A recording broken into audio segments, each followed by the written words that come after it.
We've entered the final quarter. So again, Campaign Communications Director Michael Tyler, joined by Alex Hornbrook, ED of the convention, convention co-chair and Senator Cory Booker. We are going to waste no time, so folks can get on with their day. I'm going to turn it over to Alex to run through what to expect tonight. Thank you. Good morning, welcome. Thank you for joining us for the fourth and final day of the 2024 Democratic National Convention. Over the course of the week, you've heard the story of who we are as Democrats, what we stand for as a party, and the vision that the Harris-Walz ticket is fighting to make a reality. This story was narrated by the voices that tell it best, voices from across the country that represent our broad and deep coalition and underscore the Harris-Walz ticket is fighting for the people, for our freedoms, and for our future. The theme for tonight is For Our Future. And as we conclude our incredible week of organizing, celebrating, and doing the vital work of our party, we'll use the final night in the United Center to show the American people how Vice President Harris and Governor Walz are committed to fighting for a brighter future for everyone.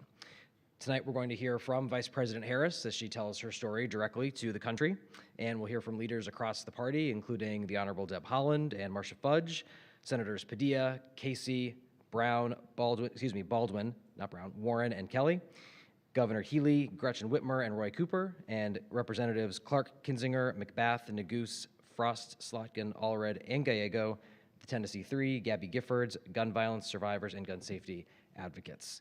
The final night here of our convention is going to showcase our vision for the future and make clear that Americans are ready to fight and win with the Harris-Walz ticket. With that, I'll turn it back to Michael. Awesome. Thank you, Alex. So again, good morning, everybody. Welcome to the final day of the convention. We are, of course, first and foremost, very excited to hear from Vice President and Democratic nominee for President, Kamala Harris, this evening. She's going to talk about her positive vision for the future of America, an America where the middle class won't just get by, but will get ahead, a country where all of our freedoms are protected, a country where we protect the rights of women, including the right to make their own choices about their bodies. The American people have watched 3 nights of our convention. So let's do a little side-by-side of our high-energy, future-facing convention and the other guys' convention last month in Milwaukee. The city Donald Trump says is horrible. Just to recap from last night really quickly, the message that was on full display. You saw common sense over nonsense, as Oprah so eloquently put it. You saw Republican former Lieutenant Governor Jeff Duncan say that if you vote for Kamala Harris in 2024, you're not a Democrat, you're a patriot. You saw a future-focused vision for America that consists of more freedoms. You saw joy, love, and happiness in that convention hall. But let's recap the entire week. On Monday, we honored President Biden. We heard about the accomplishments of the Biden-Harris administration, the work that they did to rescue our economy after Trump wrecked it, beating Big Pharma, capping the price of insulin at $35 a month for our seniors, securing trillions of dollars for infrastructure to rebuild roads and bridges, making the largest investment in fighting climate change in American history, making our country safer, bringing crime to a 50-year low, passing the first bipartisan gun safety legislation in 3 decades. On Monday at the RNC, you heard from a puppy killer and Trump's top MAGA minion in Congress. On Tuesday, back here in Chicago, you saw Barack and Michelle Obama and second gentleman Doug Emhoff talk about how deeply Kamala Harris believes in family and fighting for working people and how she'll bring those values to the White House. Meanwhile, on the second day of the Republican convention, to no one's surprise, they passed an extreme party platform that would ban abortion nationwide and put women's lives at risk. And then last night, the future vice president and America's football coach, Tim Walz, laid out how he has fought for rural communities and Minnesotans to help the middle class get ahead in life. Wednesday at the RNC, it was the architect of family separation taking the stage in prime time. Meanwhile, at our convention, you've heard from reproductive rights champions like Amanda Zarowski, Caitlin Joshua, Hadley Duvall. You've heard from defenders of democracy like Sergeant Gonell, who defended the Capitol on January 6th. You'll hear from more American heroes tonight, as Alex was discussing. The split screen between our stages and the voices that we are uplifting could not be more clear. When Donald Trump finally took the stage on the final night of the RNC, we were told it would be a seminal moment in this election. The moment when he found a new tone, finally turned his focus from himself to the American people. We were told Trump would finally act like a president. Well, we're still waiting for that Donald Trump to show up. But if you are looking for a president, you'll see her on stage tonight. I'll let Senator Booker say more about Vice President Harris, but before I do that, I do want to talk about one more thing you're going to hear tonight. The Vice President is going to share her story with the American people, from being raised by a working mother in a middle-class neighborhood to fighting for survivors of sexual assault and homeowners who suffered in the foreclosure crisis. She'll share her optimistic vision for America's future, a new way forward, while Trump's Project 2025 agenda would drag us back into the past. On that stage tonight, you'll see a champion for working people all across the country, a defender of our fundamental freedoms, and a prosecutor who will make the case against Donald Trump. Most importantly, what you'll see is the next president of the United States. From the other speakers today, you're going to hear about how Kamala Harris, Tim Walz, and so many others in our party have fought for our freedoms, our safety, our security, the rule of law. As Governor Walz pointed out yesterday in his remarks, we're entering the fourth quarter in a close game. We feel good about where we are. As the underdog, you do not play prevent defense. You play to win. That's exactly what this campaign is going to do coming out of Chicago for the rest of this campaign. This convention has been a huge success so far, but we know there's still a lot of work to do. We're going to continue to drive the enthusiasm that this convention is generating into action on the ground in the battleground states, continue to take our message directly to the voters that are going to decide this election every day between now and Election Day. With that, it is my pleasure to turn it over to Convention Co-Chair, U.S. Senator Cory Booker. The smattering of applause is very much appreciated. All right, you all know this. I am an OG Joy guy. It's something I've been talking about for a very long time. And this convention has been the greatest gift that I could ever have, to be able to witness what we have been witnessing, especially relative and in comparison to what we saw in the Republican convention. I am so happy now. It's almost like weeping has endured through the night, but joy cometh in the morning. And in many ways, we see a new day dawning in America, a page being turned, and that is being represented by the kind of speakers you see before you in this convention. You've seen some of the best talent America has to offer, not in a partisan way, but people coming forward and giving their testimony to hope, to joy, to love, and to a vision of America that is so inclusive, that is so about bringing us together to heal. Now, tonight, I tell you, I'm excited, but another moment about last night. I had this incredible privilege, thanks to the men on either side of me, to, for the first time in a convention, I've spoken at past ones, but to actually be backstage during the whole time. And I know Michael Tyler just used a bunch of football analogies. He's a great guy. I think he's got a fantasy football team. I actually played the sport, man, and a long-time old friend. I'm just joking, but I was a ball player. Played high school football. We won the state championship. I went to Stanford, played there, and I know about good coaches. I know about bad coaches. I know about the beauty of having great teams. Some of my best friends in life are people all across the political spectrum, but we are still a team. We bowled at the White House recently. My team about a year ago, and there were Republicans, Democrats, but we were all together. There's a tight bond. You can't fake that. And so what America didn't see last night was when Waltz came off the stage and went backstage, and I saw all of these men get together with such joy and exuberance in a love huddle like I have not seen since the days I was playing football. Waltz is a special kind of guy. And what you saw last night and what you felt last night is real. And so many Americans are looking for that. We've witnessed too much of the politics of demeaning and degrading. And in Donald Trump, I will tell you, he is a guy that so indiscriminately degrades Americans that even Republicans are not safe. He's been degrading DeSantis about his height, my friend, Chris Christie, about his weight, Nikki Haley about her heritage, John McCain about his military service. And so to see in Walz and so many of the other folks that are supporting this incredible ticket, this idea that we're not about putting people down, we're about lifting people up. And so tonight we're going to hear from Kamala Harris. And I am so excited. It's like a proud sibling. She and I served together in the Senate. I know who she is, I know what she's about, and I can't wait until America hears from her. And so let me tell you, I work in the Senate. Policy is important, legislation is important. And I know she's going to talk a lot about that. I've had the privilege, again, these rare privileges you get in life, to work side by side with people, with a person, on the hardest, toughest issues in America. From healthcare to environmental justice to economic justice, she and I partnered on some of the toughest issues.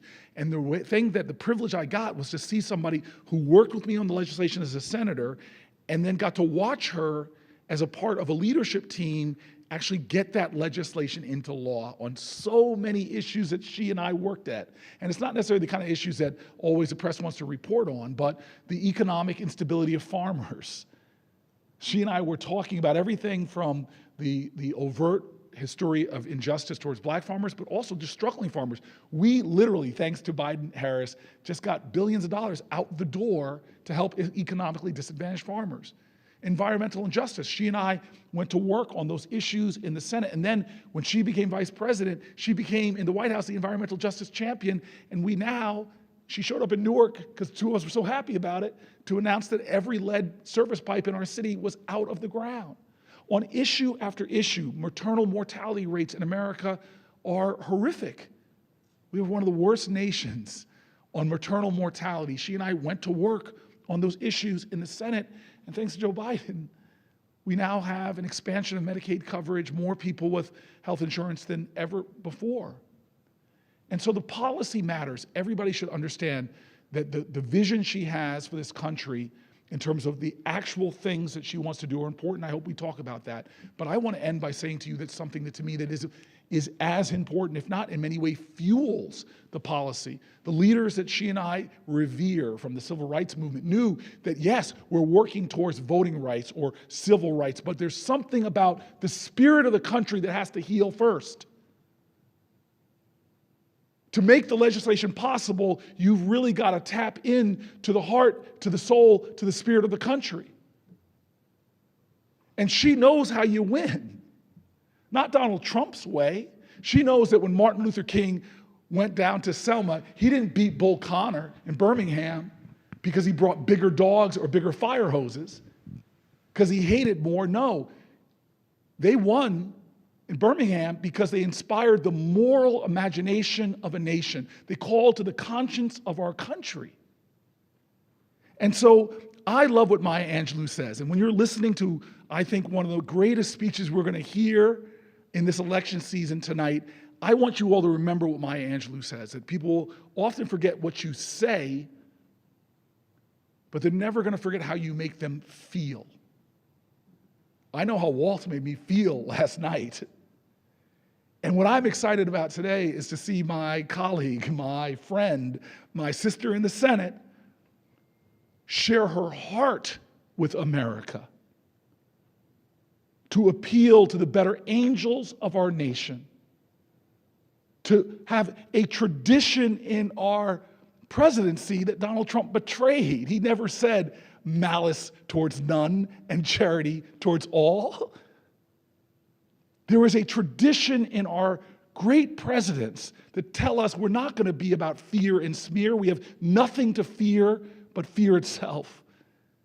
Those presidents that appeal to the best of who we are in the worst of our times to help us to get to higher ground. That's the feeling that America will get tonight. Weeping has endured, but joy is coming. That is what has me so excited, hoarse from yelling. I am tired, but I am telling you tonight, I will be on my feet with millions of other Americans saying, yes, yes, a new day is coming. Thank you, Senator. I don't think I have anything left to say at this point. But no, with that, we will take a few questions. Hi, Skylar Bloomberg here. So just to start, first thing, so back, I guess, when Biden was running, there's a lot of conversation among black male voters that the Republicans were trying to pull who were a bit undecided. Did you say black men? Black men, yes. Black men. Black men. Black men that the Republicans were trying to court away from the Democratic Party. Now with Harris as the nominee, what is, are there any concerns that some of that the Republicans could make gains there? Just kind of what is maybe the current, hate to use the word vibe, but what's the current, what are you guys seeing there? And do you think Trump can pull some of those black voters still, or? Want to start? Yeah, I'll start, absolutely. It might not surprise you, I spend a lot of time with black men. And I've had a lot of tough conversations. I was called out by a young influencer yesterday. I had this great head of hair, and when I talked about it, I spend time having conversations in barbershops, and he just totally went at me for that. But I do visit from time to time. This is a every other day thing. I still have to shave my head. And I have heard a lot of discontent over the years, and we tell the truth to each other when we talk. But what you're seeing in the polls is what I'm experiencing in communities, which is, yeah, there were a lot of folks that were making a point that you were seeing 20+% of black men seeming like they might vote for the Republicans. But that has shifted. All the polls I've seen, it's shifted, and I'm feeling it in our communities. And one of the greatest experiences I've had as a guy who spends a lot of time on social media is the second Kamala Harris sort of announced her presidency and the president appointed, directed his endorsement towards her, and that we all rallied around her. I started seeing organically, and I hope that if you spend some time on social media, you see what I'm seeing, which is a lot of black men come forward and have this conversation digitally. And a lot of it is actually clapping back on some of the things that during her presidential campaign were just unfair, really lies about her time as a DA, about her time as the Attorney General, when she, now coming to light, had probably one of the more visionary understandings of how a criminal justice system should hold people accountable, but also should empower people to succeed. And so a lot of that truth is getting out here, and I'm seeing it melt away the kind of falsities that I think have fueled a lot of the discontent you see in a lot of folks. And then the final thing I want to say is, and this is great about the Harris campaign and great about, I think, the way they're running it, is they're not taking any voter for granted. This is a campaign that knows they have to earn the vote, that they have to work for it, that they have to speak to all of the diversity of America and call us together. And what excites me is that when it comes to African-American success under Biden-Harris, a lot of folks just don't know the story. I can't tell you how many times I've gotten on Zooms with black folk or had direct conversations that when I start bringing my receipts, most black business starts, most black people covered by health insurance, lowest black unemployment rate, black farmers, black environmental justice issues, most black people being connected to the internet and because of the infrastructure work that's done. When you start going through the receipts, I think people begin to understand what has been achieved. And then when you get someone who has lived experience that's very relatable to most Americans, women, immigrants, people who were not born with generational wealth, I think that people begin to understand that they're going to have somebody in the White House that sees them, that will fight for them, and that will continue to advance the ball. So I am looking forward to this competition for voters of all backgrounds, and I'm looking forward to working with the Harris-Walz team to earn the votes of every American. And trust me, we will be in Milwaukee. Trust me, we will be in Detroit. Trust me, I just came out of Philly last week where I was in a black barbershop and a beauty salon having these kind of conversations. Yeah, the only thing, before we move on, the only thing I would add is that we have 75, 74 days left until the election now. As this election creeps up on the American people, as it creeps up on more black men, I think the choice is becoming more stark and more clear.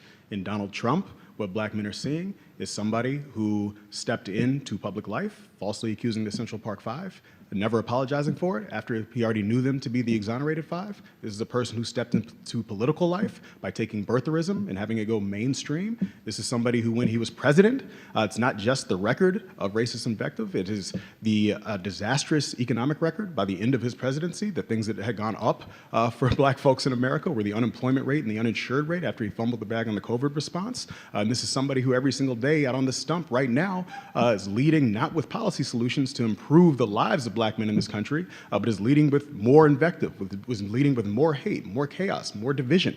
And so we know this is not, for many black men, this is not going to be a choice between Kamala Harris and Donald Trump. It's going to be a choice between the couch and actually voting for this ticket. And so we are focused on making sure that black men across this country understand the vision that Kamala Harris has for them as we move forward over the course of the next 4 years. That's why she's out on the stump in places like North Carolina, laying out the first pillars of her economic agenda, how we're going to continue to lower costs, how we're going to continue to build economic opportunity, how we're going to create an economy where black young entrepreneurs can actually not just get by, but get ahead. And so that's going to be the fundamental contrast that we present over the course of the next 2 months here. And as the senator was saying, we're going to use every single tool at our disposal to do so, organizing heavily on the ground in cities like Atlanta, Philadelphia, Detroit, Milwaukee. We're going to make sure that we're also investing in paid media, making sure that particularly for young black men, we're reaching them where they are, right? So not just running television ads, it's why we're over-indexing on things like digital advertisements, because we have to hit people not just with the right message and the right messengers, but you have to hit them on the platform so they're actually getting our campaign's message. So we're going to sprint through the tape and take absolutely nothing for granted. Take that mic out and just drop it. Thank you for doing this. Michael Jones, Once Upon a Hill. I know you've been had your fair share of campaigns, MT. I'm just curious, can you put into context the campaign that the vice president and the government, have executed so far under, extraordinary circumstances, especially consolidating that support among congressional Democrats so quickly? What does it say about the candidates? What does it say about the campaign that the president passed along to the vice president? Can you just put into context what got vice president to this moment tonight? Yeah, listen, I think, you referenced the president sort of immediately endorsing the vice president when he stepped aside and she stepped into his shoes as the leader of this party and our nominee. I think he said himself, right, the first decision, the most important decision, the best decision he made when he became our party's nominee was selecting Kamala Harris as his running mate, because he knew that she was prepared to step into the role at any given moment if he ever needed to step aside, that she was the one who was capable, uniquely capable of uniting this party and uniting this country and leading this country as we move forward. And I think you've seen the Democratic Party respond to that writ large. I think you've seen the American people respond to that writ large. And that's why this week in Chicago, you've seen Democrats united in their gratitude for President Biden, but united in their enthusiasm and support for Vice President Harris, and united in their understanding of the work that we need to do to get across the finish line in November. And so we're excited about the energy, the enthusiasm over the course of the first month of this campaign. But what our focus is as we leave Chicago and head into the general election here for the final few months is, again, making sure that we are converting all of this energy, all of this enthusiasm into action on the ground, right? We have 300 field offices, 1,600 staff across all of our battleground states. We are using opportunities like this. Last night, for example, we had our biggest phone bank of this entire campaign so far, dialing in to voters in the battleground states, making sure that they were tuning in and watching, making sure that they understood the fundamental stakes of this election. And that organizing work continues from now until November, because again, we feel really good about where we are, but this is going to be a margin of error race decided by a handful of votes, right, in a handful of states. And so we cannot take anything for granted. We have to use every single tool at our disposal to get to 270 electoral votes. So that's what our focus is. Thank you. Oh, thank you. Jackie Coppell with News Nation. This is sort of a two-parter. In terms of the momentum, obviously there is quite a lot coming in and throughout the convention. What's the plan to keep that momentum going? And since we've covered him quite a bit, I'd be remiss if I didn't ask, what's the strategy to court RFK's voters, particularly if he endorses Trump tomorrow? Yeah, listen, I'll start in order. I think on sort of maintaining the enthusiasm, I spoke a little bit about that just now, but for us, we have from now, we leave Chicago. I think what you'll see is the Vice President, Governor Walz, get back out on the stump, directly engage the voters in the battleground states, as we have done since the vice president selected the governor as a running mate. They've gone to virtually every single battleground state, holding those rallies that you've seen, right? You saw 10,000 people in Atlanta. You saw 20,000 in places like Phoenix and Las Vegas. I think what we are excited about is, as we continue that, is not simply the crowd size, right? I know our opponent is focused on crowd size, but what we are focused on is actually converting those numbers into volunteer engagements. Atlanta, for example, which was probably the first large-scale event that we had, you had 10,000 people show up. We ended up with 1,500 of those 10,000 signing up to volunteer on this campaign. Those are the ones who are, from now, going to be knocking on doors, making phone calls, talking to folks in their communities about the stakes of this election. That's the work that continues as we leave Chicago and we hit the stump. Obviously, we look forward to other high-profile moments as we approach the early voting period. I think that begins with the ABC debate on September 10th, should Donald Trump actually keep his word and show up. We'll continue with the vice presidential debate in October on CBS, and then we turn into mobilization mode, right, as we fully convert all of this energy, all of this enthusiasm into get out the vote efforts into the months of October. Early voting starts in many states in late September, so we have a short amount of time right now to harness all of this energy again into action at the ballot box. Oh, RFK. Yeah, listen, I mean, two things. Number one, RFK was obviously funded in large part by MAGA donors. He parroted a lot of MAGA talking points throughout the campaign, so I don't think it would come as any surprise to us should he formally endorse Donald Trump today. But my message is not for him. My message is for many of the undecided voters, many of whom found a home with him at the early stages of this campaign. If they were feeling disaffected about the state of the race, if they were looking for a new way forward, if they were looking for somebody who's actually going to fight for their interests, their values, if they were looking for somebody who understood as it relates to the personal decisions that they make in their lives, that government should get the hell out of the way, then there's a home for them in Kamala Harris's campaign. And we'll do all the work necessary to court those voters and make sure that they understand the fundamental stakes and the threat posed by Donald Trump and the path forward, the positive vision that Kamala Harris is campaigning on for the rest of this campaign. Hello, thank you. Ted Johnson from Deadline. Two questions. One, last night we had the appearance of Oprah Winfrey, but there's also been a number of other musical celebrities and performances, and I was wondering if you could speak to why is that important to feature those figures. The other question is, the three nights have gone beyond prime time on the East Coast. The question is, does it matter to you?